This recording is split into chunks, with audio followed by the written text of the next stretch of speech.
프란치스코 교황이 문재인 대통령에게 북한의 공식 초청장이 오면 북한에 갈 수 있다고 응답함에 따라 교황의 역사적인 첫 방북이 언제 이루어질지 전 세계가 주목하고 있습니다. 특히 종교의 자유가 없는 북한에 가톨릭 신앙이 부활할 수 있을지 북한 교회의 상황을 살펴보고 있는데요. 오늘은 그 두 번째 시간으로 6.25 전쟁 이후부터 현재까지 북한 교회의 상황을 전해드립니다. 서종빈 기자입니다. 6.25 이후 북한에는 성직자와 수도자가 한 명도 남아있지 않습니다. 교회 재산을 몰수한 북한 정권이 종교인을 적대 계층으로 분류해 감시하고 반종교 교육을 펼치는 등 종교 탄압을 강화했기 때문입니다. 그러나 이런 상황에서도 북한 신자들은 지하에 숨어 비밀리에 신앙생활을 이어갔고 체포와 투옥이 잇따랐습니다.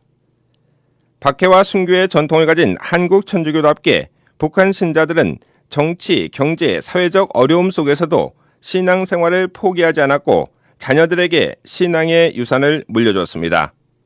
신앙을 지키고 있는 침묵의 교회입니다.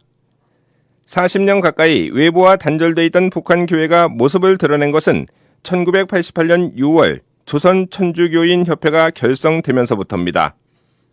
북한의 독자적인 주체 사상이 무신론적인 마르크스 레닌주의를 대체하면서 북한 당국도 종교를 새롭게 바라보고 인정하는 분위기가 마련됐기 때문입니다. 조선천주교인협회는 1999년 1월 조선가톨릭교 협회로 명칭을 변경합니다. 1988년 10월 평양에 장충성당이 세워지고 이때 장익 신부와 정희철 신부가 방북해 이곳에서 처음으로 미사를 봉헌했습니다. 당시 성 요한 바오로 2세 교황은 두 신부를 통해 북한 신자들에게 성작과 성합 그리고 제의 등을 선물했습니다. 이후 90년대 후반 고난의 행군이 시작되자 인도적 지원과 경제 협력 등을 이유로 북한을 방문하는 해외 교포 사제나 외국 사제들을 통해 장충성당 신자들의 생활이 외부에 점차 드러나기 시작했습니다.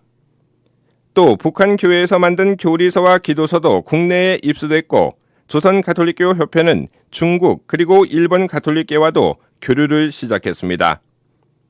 1995년 서울대교구 민족화해위원회가 발족하면서 북한 교회와의 접촉이 활기를 띠기 시작했습니다.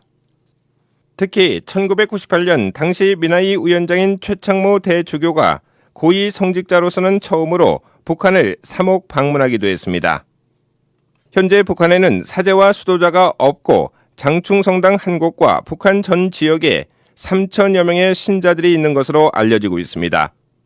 그러나 실제로 얼마나 많은 신자들이 있는지는 정확히 알 수 없는 상황입니다. 북한에서 종교가 당국의 통제를 받고 있지만 가톨릭 교회가 있고 성당이 있는 것은 엄연한 사실입니다. 최근 수년간 북한을 방문한 한국 사제들은 북한에 개인적으로 그리스도교 신앙을 간직하고 있는 많은 신자들이 존재하고 있음을 확인했다고 말했습니다. 교황의 북한 방문이 성사된다면 북한 교회의 재건은 물론이고 신자들을 위한 사제를 파견해 성사를 함께 봉헌하는 문제가 북한 당국과 협의돼야 할 것으로 보입니다. 아울러 북한 교회에 대한 한국 신자들의 관심과 형제적 사랑이 절실한 상황입니다. CPBC 서종빈입니다.